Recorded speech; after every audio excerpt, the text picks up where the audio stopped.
সেদিন যদি রাশিয়ার প্রেসিডেন্ট ভ্লাদিমির পুতিনের সেই আল্ট্রা সিকিউর লিমুজিন গাড়ির দরজাটা মোদির জন্য না খুলতো, যদি সেই 10 মিনিট দুই রাষ্ট্রপ্রধানের মধ্যে রুদ্ধশ্বাস নীরবতা না থাকতো, তাহলে হয়তো আজ ভারতের ইতিহাসে মোড়টাই অন্য কোনো দিকে ঘুরে যেত।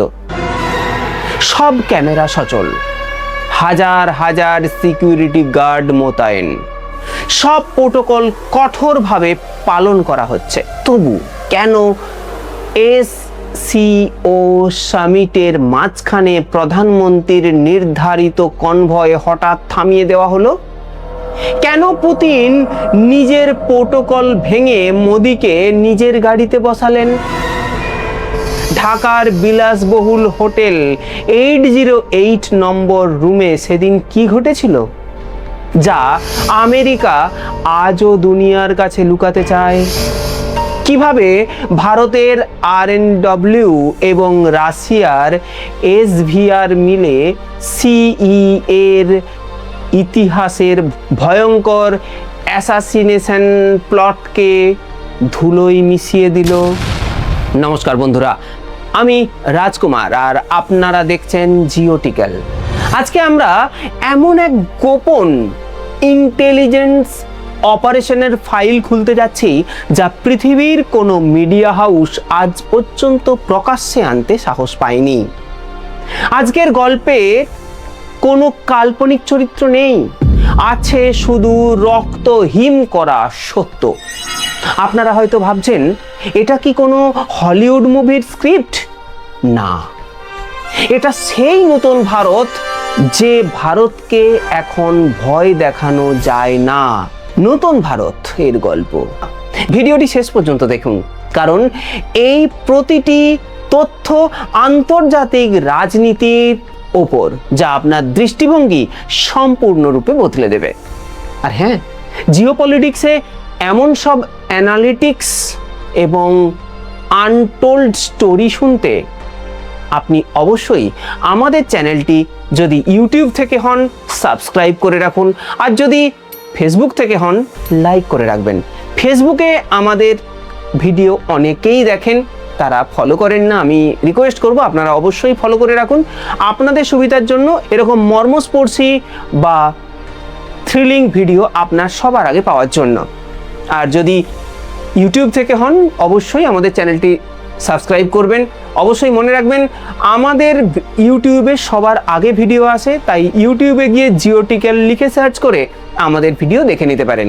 চলুন ভিডিওটি শুরু করি। ঘটনার গভীরে প্রবেশ করার আগে আমাদের বুঝতে হবে 2025 সালের সেই উত্তাল সময়ের প্রেক্ষাপট। বিশ্ব রাজনীতিতে তখন এক দোলচালের মধ্য দিয়ে চলছিল, যা আগে কখনো দেখা যায়নি।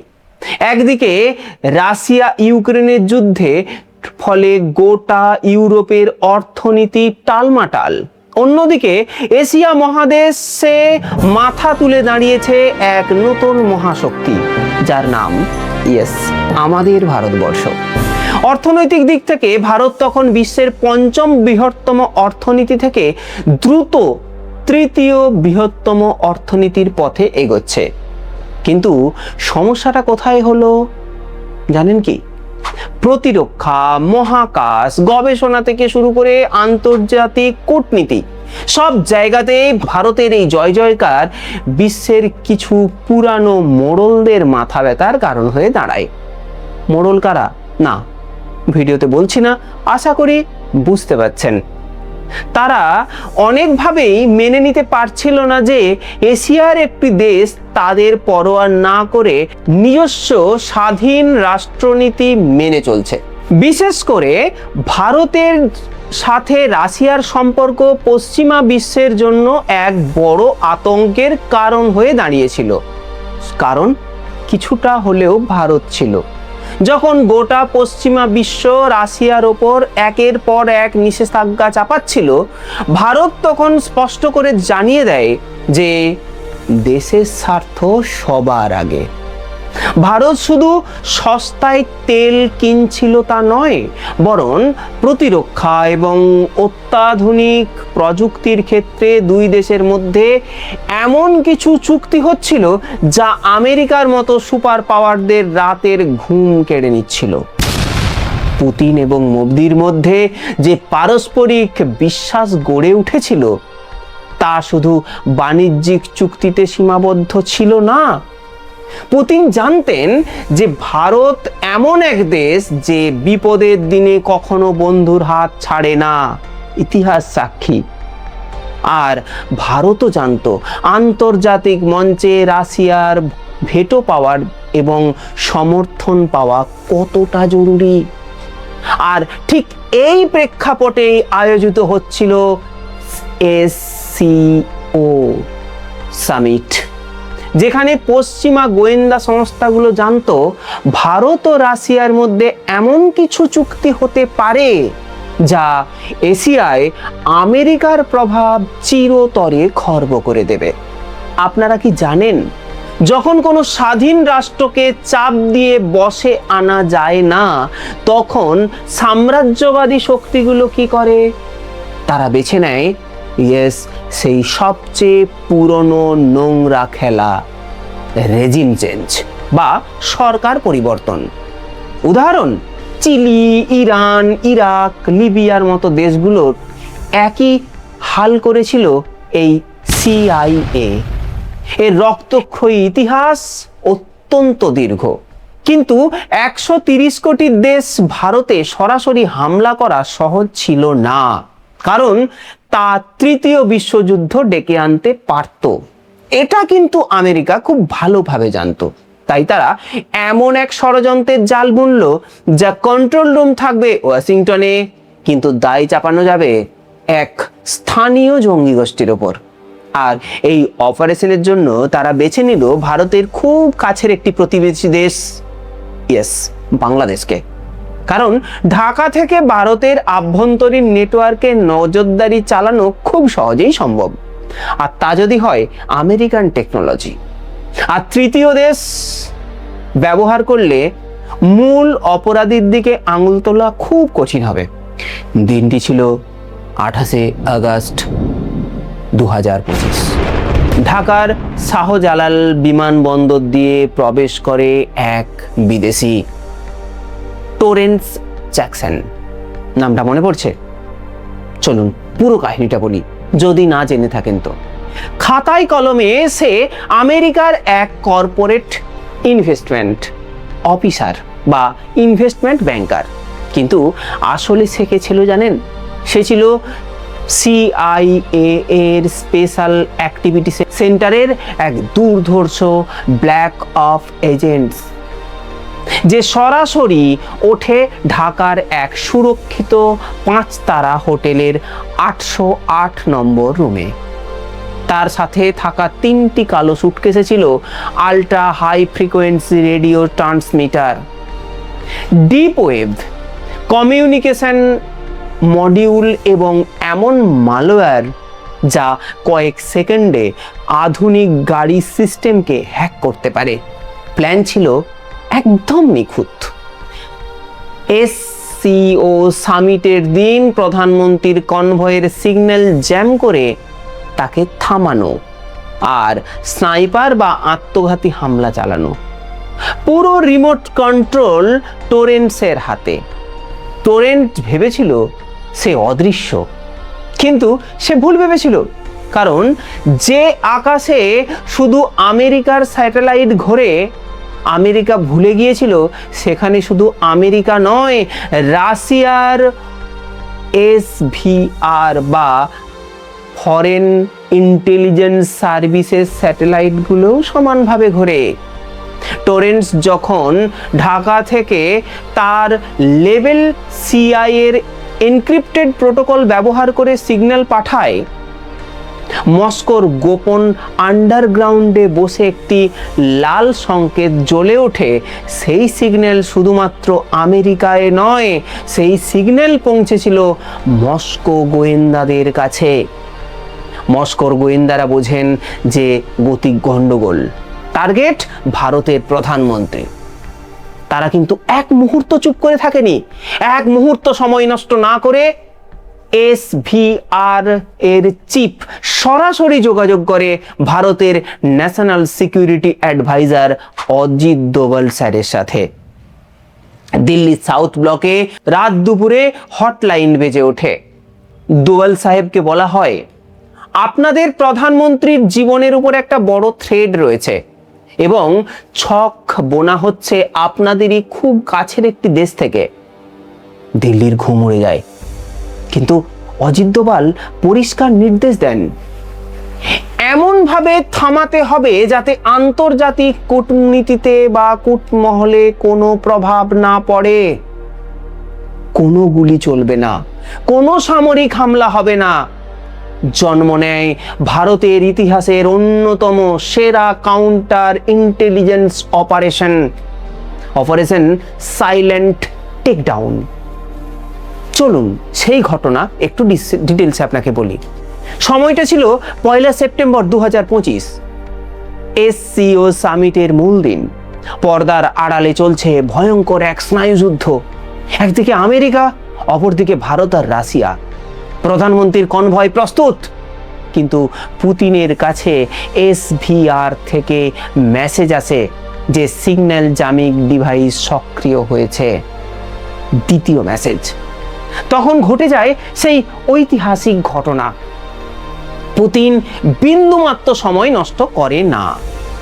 সময় নষ্ট না করে সমস্ত প্রোটোকলের তোয়াক্কা না করে সোজা হেঁটে যান মোদিজির গাড়ির দিকে।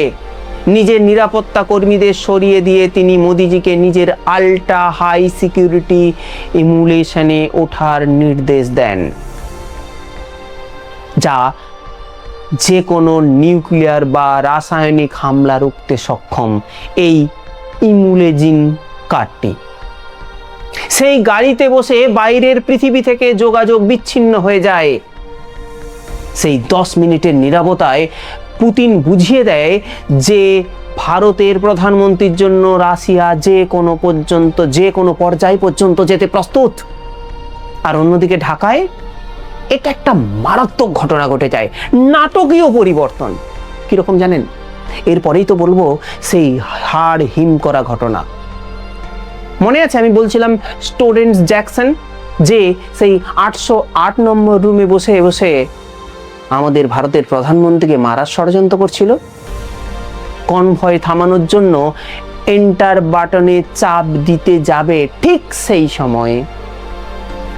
সেই সময় দরজার নিচ দিয়ে প্রবেশ করানো হয় এক গন্ধহীন বর্ণহীন অ্যাডভান্স নার্ভ এজেন্ট রাসায়নিক গ্যাস।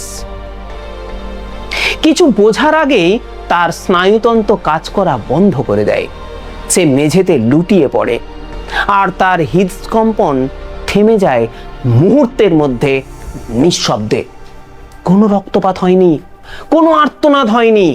কয়েক মিনিটের মধ্যে রয়ের স্লিপার সেল রুমে ঢুকে পড়ে। সমস্ত ডেটা কপি করে সমস্ত হার্ড ড্রাইভকে ধ্বংস করে দেওয়া হয়। আধ ঘন্টা পর আমেরিকান টিম যখন আসে তখন দেখে সব শেষ।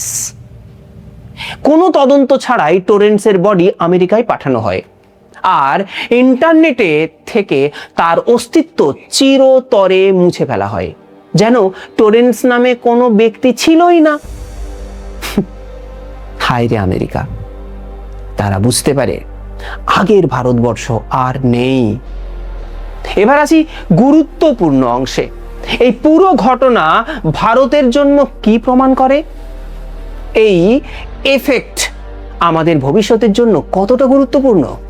যখন মোদিজি ভারতে ফিরে আসেন তখন দিল্লির এক সেমিনারে দাঁড়িয়ে তিনি এক অদ্ভুত প্রশ্ন ছুঁড়ে দেন। কি সেই প্রশ্ন? বলছি শুনুন। কোট আনকোট তিনি বলেন, আমি ফিরে এসেছি, আপনারা কি সেটার জন্য হাততালি দিচ্ছেন? সাধারণ মানুষের কাছে এটা ধাঁধা মনে হলেও ওয়াশিংটনে বসে থাকা নীতি নির্ধারকদের বুকে যেন এটা একটা তীরের মতো বিঁধেছিল। এর প্রথম প্রভাব বা এফেক্ট নাম্বার 1 কি? পশ্চিমা বিশ্ব বুঝে গিয়েছিল ভারত এখন সেই পুরনো ভারত আর নেই, যাকে ধমকে চমকে চুপ করিয়ে রাখা যাবে। মন্ত্রী পীযূষ গোয়েলের সেই বক্তব্য কি বলি, বন্দুকের নলের মুখে আমরা বাণিজ্য করি না, এটা ছিল সেই অঘোষিত যুদ্ধেরই স্পষ্ট জবাব। ভারত প্রমাণ করেছে যে তারা নিজেদের শর্তে বিশ্বে রাজত্ব করবে। দ্বিতীয়ত হলো SBR এর যৌথ অপারেশন প্রমাণ করে যে ভারতের গোয়েন্দা সংস্থাগুলো এখন শুধু ডিফেন্সিভ নয়, তারা হটলি অফেন্সিভ এবং নিখুঁত। বিনা রক্তপাতে তৃতীয় একটি দেশে ঢুকে বিশ্বের সেরা ইন্টেলিজেন্স এজেন্সির একজন কর্মকর্তাকে সম্পূর্ণরূপে নিশ্চিহ্ন করে দেওয়ার ক্ষমতা এই আজকের ভারতবর্ষের রয়েছে। এটাই হলো কূটনৈতিক এবং কৌশলগত জয় ভারতের জন্য। তৃতীয় প্রভাব কি? তৃতীয় প্রভাব হলো রাশিয়া প্রমাণ করেছে তারা ভারতের অল আইদার ফ্রেন্ড। পুতিনের ওই প্রোটোকল ভাঙা শুধু বন্ধুত্বের নয়, বরং পুরো বিশ্বকে দেওয়া একটা কড়া বার্তা ছিল। ভারতের গায়ে আঁচড় লাগলে রাশিয়া চুপ করে বসে থাকবে না। ভারত আজ নিজের জোরে ও মিত্রদের নিয়ে বিশ্ব মঞ্চে মাথা উঁচু করে দাঁড়িয়ে আছে। যারা ভারতের পতন দেখতে চেয়েছিল তারা আজ নিজেরাই নিজেদের জালে আটকে পড়েছে। একটু তাকিয়ে দেখুন, বুঝতে পারবেন আমার কথা। কিন্তু বন্ধুরা, জিওপলিটিক্সের দুনিয়ায় যুদ্ধই শেষ কথা নয়, কোনো যুদ্ধই শেষ যুদ্ধ নয়। আপনারা কি মনে করেন এটা ঠিক নাকি ভুল? এই ছায়াযুদ্ধ কি এখনই শেষ হয়ে গেছে নাকি শুরুমাত্র? ভারতের ওপর আরো কোনো কি আঘাত হানার প্রস্তুতি চলছে? এই শক্তিগুলো সেই প্রস্তুতি চালাচ্ছে? আপনাদের মূল্যবান মতামত আমাদের কমেন্ট বক্সে অবশ্যই জানাবেন। প্রতিটি কমেন্ট আমরা পড়ি এবং আমরা উত্তর দেওয়ার চেষ্টা করি। সত্যি যদি আজকের ভিডিওটি আপনার ভালো লেগে থাকে, যদি আপনাকে একটু রোমাঞ্চিত করে থাকে, অবশ্যই আপনি এই ভিডিওটি আপনার বন্ধুদের মধ্যে শেয়ার করবেন। ভালো লাগলে লাইক করবেন, সাথে থাকবেন প্রতিদিন আপডেট পাওয়ার জন্য। আজ এই পর্যন্তই, দেখা হচ্ছে পরের ভিডিওতে। নমস্কার, বন্দে মাতরম, জয় হিন্দ।